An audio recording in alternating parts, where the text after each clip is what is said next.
sufferings that he went through for the sake of the gospel and for the sake of the ecclesias. It reminds me one time on one of my earlier visits to Kenya. And I remember Brother John as a younger brother. And he came to me and he said, Brother Bob, I have a question. I work at this factory or this farm that they farm tobacco. Remember that? Farming tobacco. And he said, Brother Bob, I don't know if I should continue working there because I'm cultivating a crop that is destroying people's lives. And I said to Brother John, I said, John, do what is right in your conscience. If you feel that you cannot work in good conscience at this employer, supplying a crop that people use to destroy their own selves, maybe you shouldn't work there. And in my life, I've dwelt with the same issues. Once I worked for in the West we call a defense contractor. And this contractor I worked as an engineer. I was helping to build parts that go on missiles that they would fire in war. And when we made up this weapon, this missile, and they took it to Iraq. Back then was the Iraqi war. And they showed us, they came on demonstration, they got a camera on a helicopter, and they showed the helicopter hovering over an area where some men were moving around. And you saw the bodies moving around. Then all of a sudden you hear the pilot on the helicopter says, we're clear to engage the target. And the gentleman, the voice came back and said, target cleared to engage. And all of a sudden you heard gunfire. And all you saw was a cloud of dust. When the dust was settled, you saw the bodies laying on the ground. And I sat there and I listened to this, and everybody was cheering that, yay, he made this great weapon that is destroying the enemy. But then I thought to myself, I said, am I in good conscience working to make this weapon to destroy human life? Is it for Christadelphian to be engaged in? And I tell these stories because I want you to understand that part of our sufferings is based upon the decisions that we make in our lives. As Brother John said, all of us here could be out there earning more money. Brother John could be working on a farm somewhere, making 500,000 shillings. I could be back home in the States working 2 jobs, saving my money for what? So that I can get a bigger house, a nicer car or truck, or I can travel to exotic places to have vacations in very comfortable hotels. The decisions we make to be here, the decisions we make to lay aside the things of this age is part of the suffering that we go through. It doesn't necessarily mean that once we're baptized we should sit back and have a cup of tea and wait for Christ to come. That is not what it's about. I think the young man earlier in our daily readings gave us the verse that says when Christ was walking in Peter, and Christ said to Peter, "Get thee behind me, Satan. But thinkest the things of men, not of God." Do we understand what that verse is telling us? Christ was walking to his death. He was walking to Jerusalem, and he knew his time was at hand. And he told Peter to follow me, get behind me, because you're going to have to go through the same things that I'm going through. That is part of the suffering that the Apostle Paul is talking about. But we should not dwell on the suffering, but we should look ahead of that suffering to the glorious hope when Christ returns. That we hear those words, "Come, Ye blessed of my Father, inherit the kingdom prepared for you from the foundations of the world. The promises were made, the gospel is preached, and we have received the gospel and have been baptized into that hope. The same hope that, as I said before, that kept Paul in chains in Rome. Remember, Paul was walking to Damascus, and what happened? The light shone on his face, and Christ spoke to him, and he was blinded for 3 days. And in his blindness, he understood what his job was. He understood the hope of Christ. Saul, Saul, why persecutest thou me? It is hard for thee to kick against the pricks. It is hard. But we have to endure. We are told in Hebrews chapter 11 about Moses, who went to his people to suffer with his people. He could have sat in the palaces of Egypt. He could have sat with the pharaohs. It's too hard for me. I don't want to do that. But instead Moses realized he suffered affliction with the people of Israel and to enjoy comfort for a season. Because the comfort that the world has, we see these fellows driving around in Land Cruisers and enjoying the beautiful homes and parties all the times and great meals. It's only for a time. It's temporal. Our hope is permanent, and no one can take it from us. Only ourselves, by our actions and by our decisions, is the hope taken away or given to us.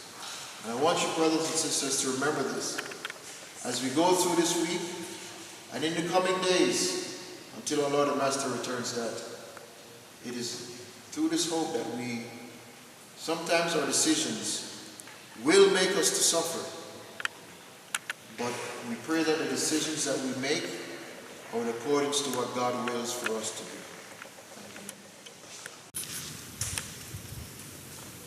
I'd like to read Berean, as we always quote that book of Acts 17 verse 10 to them. The Bereans were more critical in certain scriptures. We should maintain that motto. That spirit should continue going hand in hand.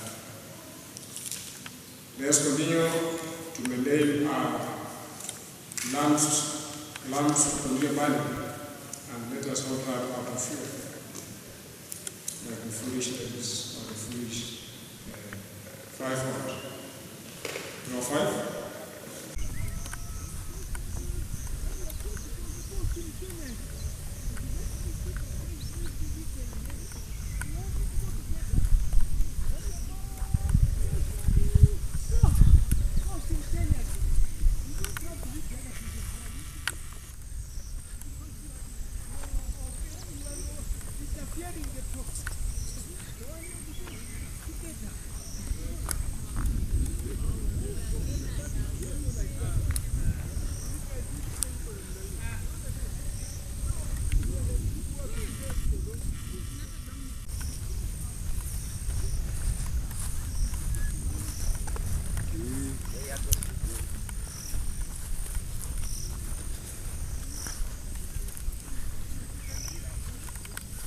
Na kwa hivyo lazima tuweze kuchukuliana moja kwa mwingine na katika upendo, ili tukaweze kuonyana katika hii safari ambayo ni ndefu kuingia katika ufalme. We have to live one another in this long journey as we walk silently.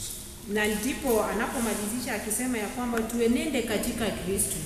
That's why he is exhorting us that we have to walk in the side of God. Tunaona wenzetu vile wanavyosema ya kwamba wanapoingia katika huduma ya Kristo wana shughuli ambazo haziwezi kukumbana na changamoto lolote, wako katika furaha tele tele.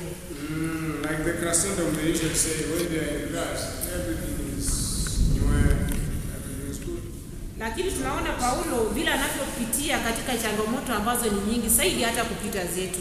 You see here Apostle Paul is really experiencing hard life besides him being a disciple of Christ. Sasa kumaanisha ya kwamba unapoitikia huu mwito lazima ukumbane na changamoto ambazo ni nyingi sana, lakini wastahili ukaweze kusimama. Remember that when you are in this truth, you are going to face trials, tribulations, but we must stand. Kwa sababu maandiko yasema anayevumilia mpaka mwisho ni yeye atakayeokoka. The scriptures say very clearly, whoever stands stand still and will be saved. Kwa hivyo tukaweze kuvumilia kwa hali zote ambazo tunapitia, ndipo tukaweze kufikiria ile dhahabu ambayo Yesu aja nayo. We must be patient to earn that reward. Na tukaweze kusimamisha moja kwa mwingine. Na katika hiyo hali tutaweza kuepukana na haya mambo ya dunia, nasi tutafuata ukweli, na siku moja tutakaweza kurithi ufalme ambao Yesu aja nao.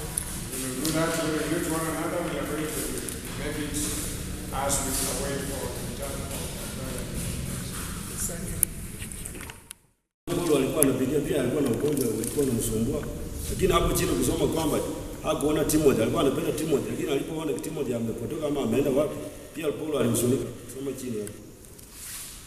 Yeah, though he also disturbed. Basi nilipofika Tora kwa ajili ya injili ya Kristo, nikafunguliwa mlango katika Bwana. Sikuona raha nafsini mwangu, kwa sababu sikumuona Tito ndugu yangu, bali niliakana nao, nikaondoka kwenda Makedonia. Now when I came to Troas for the good news of Christ, and when a door was opened to me in the Lord, I had not lived in the Spirit. Hapa Paulo anasema I want to contribute in this chapter, the words affliction and the word sentence of the first sentence of death. That is 2 Corinthians 1, verse 9. We are told that we had a sentence of death in ourselves, that we should not trust in ourselves, but in God, which raises the dead. We've just read the book of First Peter, and we've seen that when a question was asked in that was chapter 4, verse 6, about how can you preach the gospel to dead people, we realize that this death that is being talked about, Paul is reminding the Corinthians, whom are also part of that team, because we are made of clay. When we are born, verse 9 is saying we have a sentence of death. Why do we have that sentence of death? We know the reason that led to that. That when Adam and Eve were in the garden, were given very simple commandments to obey. The issue was, do not eat of the fruit of the knowledge of good and evil, isn't it? And it was said that if you eat, you will surely die. And it was supposed to be in the day you eat, you will surely die. But you realize that Adam lived for nearly 1,000 years. He lived for 930 years. So many people say, but this man never died. With what God said, in the day you eat, you will surely die. So what did God mean by the day? In the day you eat, you will surely die. He meant that, for God, one day for him to us is equivalent to 1,000 years. We know that? Isn't it so? So you realize that the day of Adam is just within 930 years was within his day. And when Eve tasted of the fruit and ate and went to the husband, not knowing that the body had been changed, it is vile, it is bad, with very bad motions. The body has become mortal. But now, with a lot of wisdom, which we could say that serpent wisdom, the carnal mind, the thinking, what we call the logical thinking, that if I do this, then what about this thing? Then if after eating, after being convinced, she must have gone to the husband and said, no, the Lord said the day you eat, you will surely die. But look, I'm alive. And I knew she did the part of the serpent.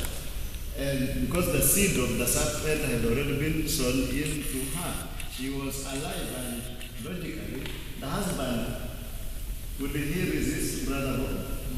Would he resist the sweetheart who is saying, look, I'm okay. There is nothing. You're saying this is poison, but I've eaten and I'm okay. Taste and see. The man, I think, could not resist. He tested. Paul tells Timothy that sisters even in the ecclesia should not even speak. They should not talk. And he gives a reason. He says, it is because they were cheated first, and they believed a lie first. And so they went ahead to lie again. So when Adam also ate, he saw that things looked normal and very good. But what happened is that they ran away from God, from the presence of God. What did they do? They began by looking for twigs, the leaves outside there, to cover their nakedness. Who told them that they were naked? It is because of the normal understanding, the logical thinking, the common understanding. What you think it is normal understanding. So what happened thereafter? They ran away, thinking that again they are going to hide from God. Thinking that, oh, nobody is going to see me, and even this God, if he comes around, he is not going to see me. So God walks in and wants to find out where they are. Again, literally, Adam says, I'm hiding. How do you hide from the presence of God? Again, that is the thinking of the flesh. That is how naturally it is. And so, when God had said that in the day you eat this food, you will surely die, he put the sentence of death in any flesh that will be born of a woman. We were told that in John chapter 14, yesterday, that anything born of a woman is condemned to die. As is conceived, is already condemned to death. The other day when we were having discussions on, was it Job chapter 9 with the family, Carol, remember the boy asking, but what do you mean by people dying? When will they,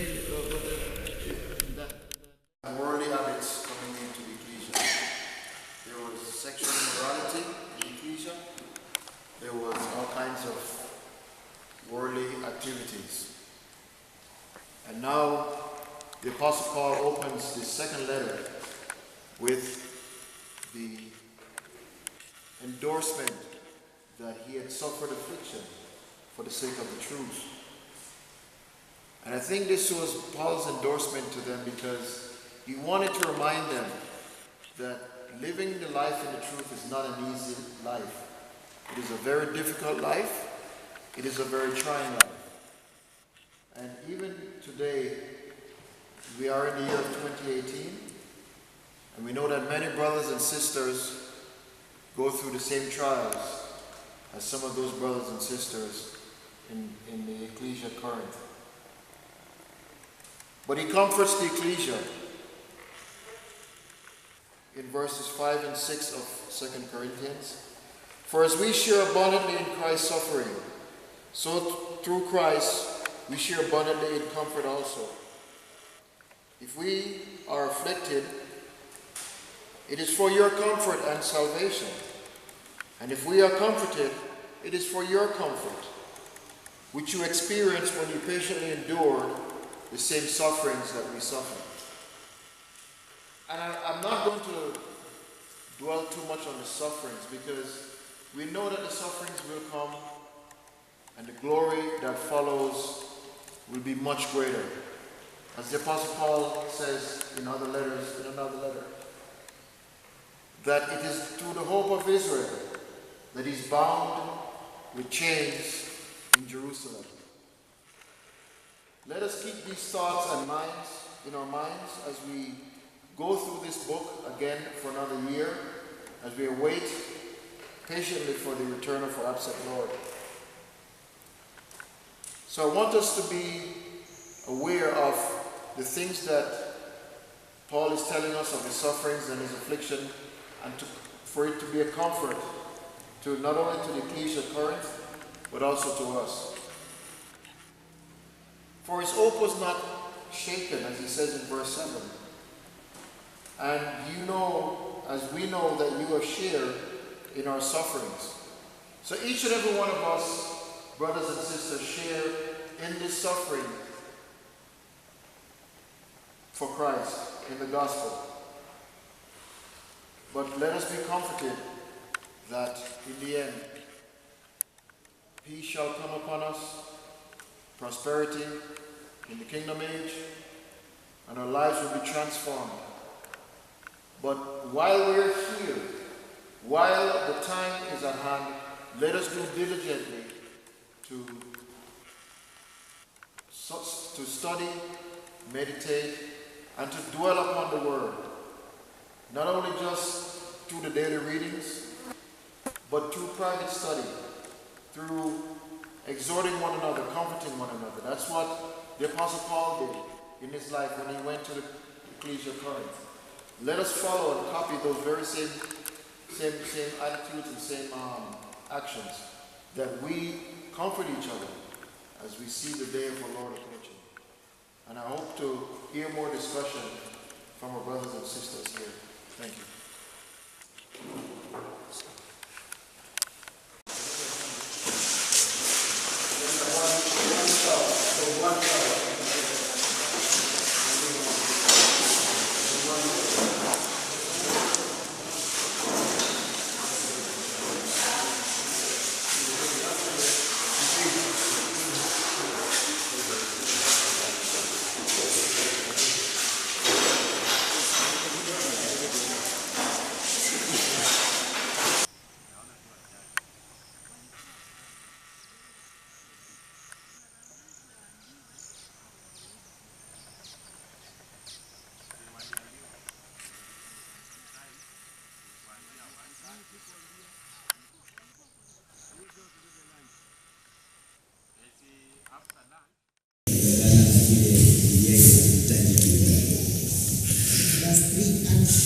If our gospel is true, it's very honest to our ministry.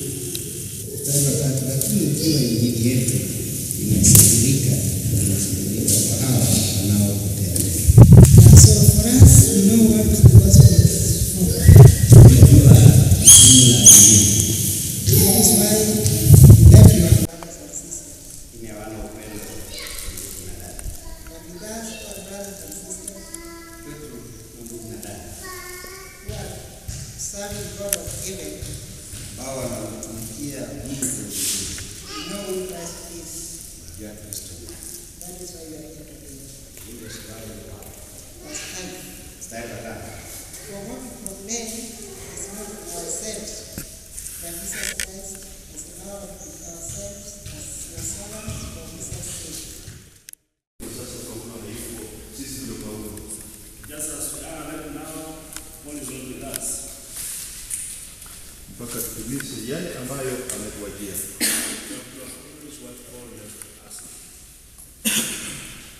Katika sura ya 4 vile ndugu Otira ametuhusia, in chapter 4 hiyo ni haya ya pili wanakusia juu ya kuhusu mwili au matendo ya mwili kisa hivi. In the second verse, it's talking about some fleshly things that looks like darkness. Na hiyo kisa tena ama matendo ya mwili ama ndio wanaita mungu wa dunia hii. That actions or behaviors of the flesh, sometimes called the god of this world.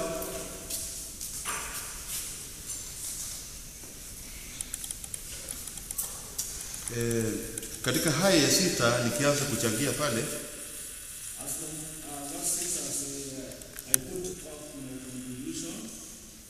ya kwamba kwa kuwa Mungu aliyesema nuru itang'aa toka kisani, For God who commanded the light to shine out of darkness.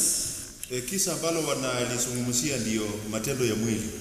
The darkness being talked about here is the actions of the body or the behaviors of the body. Na ile nuru And the light, kung'ara katika ama kuangazia katika kisa ndio ile sheria ya Mwenyezi Mungu ama ile elimu ya Mwenyezi Mungu kutofautisha matendo ya mwanadamu na ya Mwenyezi Mungu.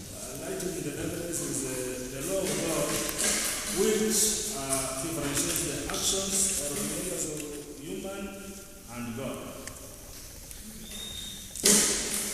Na tunajua ile elimu iko katika miili yetu. And we know that teaching is within our bodies. Na ile knowledge ama ile elimu ndio nuru. And that knowledge is the light. Na hiyo ndio imani ambayo sisi tumesoma ya Ibrahimu, Isaka na Yakobo. And that's the faith we have learned, that of Abraham, Isaac and Jacob. Na tunajua ya kwamba tungali katika miili ya masumbuko mbalimbali, mwili wa tamaa tofauti. As we all know that we still are in these bodies which are so many lusts and all types of desires. Lakini ile elimu ama ile nuru inatusaidia kutotofautisha kutenda linalompendeza Mwenyezi Mungu. That light enables us or gives us power to follow the laws of God. 16 inakusia pia, kwa hiyo hatulekei pali ijapokuwa utu wetu wa nje unachakaa. For which cause we faint not, but though our outward man perish. Lakini utu wetu wa ndani unafanywa upya siku kwa siku. Yet the inward man is renewed day by day. Kwa sasa tunajua vile mfumo unaendelea, tunajaribu kushughulikia utu wa nje ufutie. As for now, as we know, the system goes, it is, we are trying to make our outward to please the inside, the inward. Kutengeneza yani utu wa nje ufudie jamaa, upendeze, yani ung'are mbele ya jamaa. So that the outward pleases the other fellow or others. Lakini wanatuambia kwamba kitu cha muhimu tushughulikie ule utu wa ndani. Na ule utu wa ndani ndio elimu, ndio sheria ya Mwenyezi Mungu, ndio nuru. And that innermost or the innermost person is the law of God and his perfectness. Sasa hakuna haja ya kushughulikia sana mambo ambayo ni ya mpito. So there's no need for us to work out on the things that are passing. Kwa sababu hayo wameiita kama ni Mungu wa ulimwengu huu. For that, those are referred to as the God of this world. Ulimwengu ndio sisi ama ndio mwanadamu.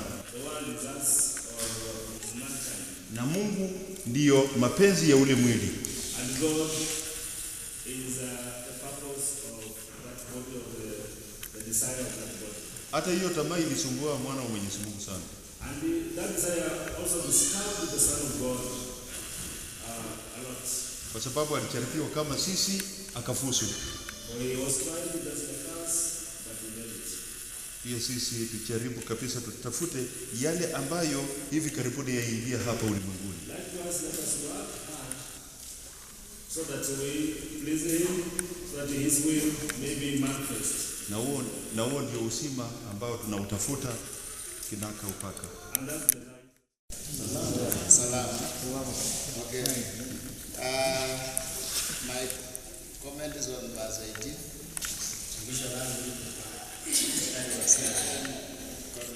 Korintho wa pili mlango wa 4 mstari wa 18. While we look not at the things which are seen, but at things which are not seen.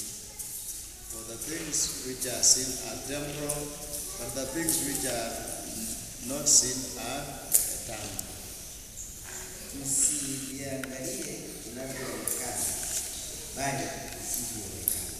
Kwa maana vinavyoonekana vya muda tu, bali visivyoonekana vya milele. Then Romans chapter 8 verse 24 to 25.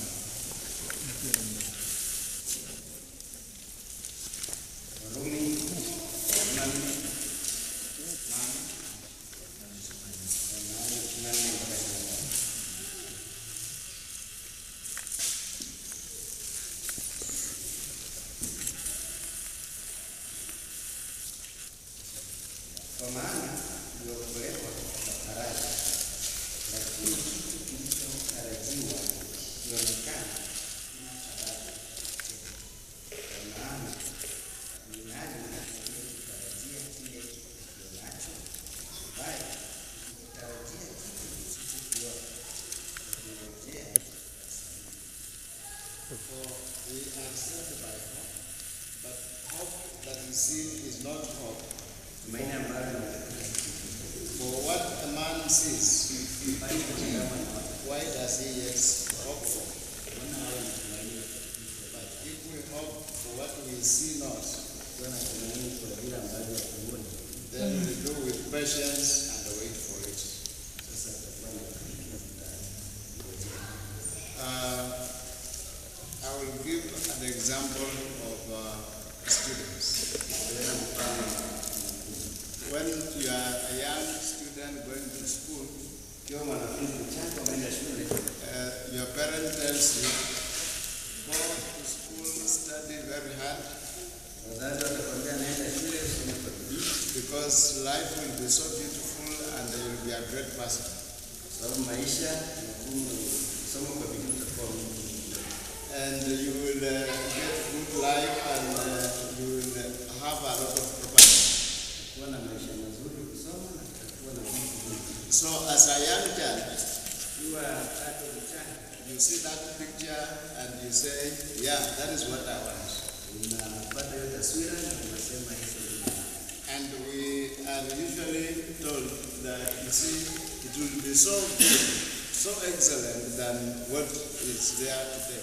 Ndio kuwa itakuwa na kupendeza sana na maisha na And that is what teachers do, and they keep students well motivated, like Mwalimu Museveni. hivyo ndivyo walimu hufanya, wakiwatii wanafunzi wafanye kazi kwa bidii. Chizi mwalimu mwenye asiyekuwa kufanya. And students work very hard Wanafunzi wanafanya kwa bidii to struggle to get an A to be a doctor, isn't it? So, Brother Nani Rogers. ili kupata But what about a student who does not care and is not willing to see the vision? na itakuwaje kwa hiyo wanafunzi wenye ajali katika kuona yale A student that does not see that being a doctor is more important than an engineer. haoni hata kuwa daktari ama injinia ni maana. That student finally fails the exams. Ukiwa na kofia, The parent gets disappointed wazazi wanashushwa because you paid fees sababu ameingia kaa and there is no return. hakuna cha kufurahia. So what is it that God has prepared for us? Kipi ambacho Mungu ametuandalia For us, God has prepared a kingdom for us. kwanza ambao ametuandalia. And He has assured us that we are going to be ministers Ametuahidi kuwa tutakuwa mawakili and priests pia in that kingdom. tutakuwa mawakili makuhani wa huo ufalme. I don't know if it excites you, because for me I'm excited because that is a great promise. kama nakufurahisha, lakini kwake yeye inafurahisha sana. Because Revelation chapter 5 verse 9 and 10, it tells us something that makes us get really excited. It makes us give us hope and reason for being here. Inakupa changamoto ama jambo ambalo linakupa tumaini sisi kuwa. And it goes like this. Revelation 5:9 to 10. And they sang a new song saying, Thou art worthy to take the book and to open the seals thereof, for thou wast slain and hast redeemed us to God by thy blood out of every kindred and tongue and people and nation, and hast made us unto our God kings and priests, and we shall reign on earth. Nao waimba wimbo mpya wakisema, wastahili wewe kuchukua hicho kitabu na kuzifungua muhuri zake, kwa kuwa ulichinjwa ukamnunulia Mungu kwa damu yako watu wa kila kabila na lugha na jamaa na taifa, ukawafanya kuwa ufalme na makuhani wa Mungu wetu. And that is the excitement that we are talking about. Hilo ni jambo la kufurahisha pale, That we are going to be kings nenda kuwa falme and priests. makuhani Where? On earth. hapa duniani. What does it mean? Inamaanisha nini? We are going to overthrow governments. Na kuondoa hizo falme. We are going to overthrow huge governments and take up responsibilities. Nenda kuondoa hizo falme za vijana na kuwa We are going to overthrow all these very bad denominations that teach bad doctrines, nenda kuondoa haya mafunzo potofu so that everybody should preach the true gospel that God wants this earth to know. ili kila mmoja ahubiri injili ya ukweli ambayo Mungu As we live right now, many people are teaching false doctrines, chini tulivyo hivi sasa. and God is quiet. Mafunzo potofu. And God is quiet. Mungu ametulia. He is giving them a time that they come. They should have filled up this hall. We send out messages, but they are not there. Anaambia subiri hiyo tuwe wao wamejaa hapa lakini hawapo. But we should continue campaigning and telling them that come, because God is sending His Son very soon to give us the kingdom. Tena tuendelee kutangaza hii injili kwa sababu Mungu anarejesha Kristo hivi karibuni. And that is, we are going to be kings, Nenda kuwa falme. and we are going to be priests. Nenda kuwa makuhani. Now, if it be asked, you will be a priest to whom? If everybody, according to the denominations out there, they teach that the kingdom is already in your heart. Wanaamini kuwa wengine kuwa ufalme uko moyoni. Sasa There are others who say, no, when Christ comes, everybody, this earth will be destroyed, and even the heavens where God stays will be destroyed. I wonder where God will be. wanasema Kristo akija kila kitu kitaharibiwa hapa duniani kule mbinguni. But Shangaa Mungu atatoa. it is about change, the revolution that God is preparing for us. He wants this world to be filled with His glory, good things to happen around, things to be the way they were at the beginning. Tutakuwa tumekubadilishwa kujaa hapa. And for those people who will be very stubborn, Na wale wenye watakuwa sumbufu, who do not want to obey, wale ambao watatii and this is authority that we are being given. hii sheria ama uwezo ambao tunapewa. In Revelation chapter 2, verse 26 to 27. In fact, let's read it up to 29. This is what we are told. Revelation chapter 2, from verse 26 to 29.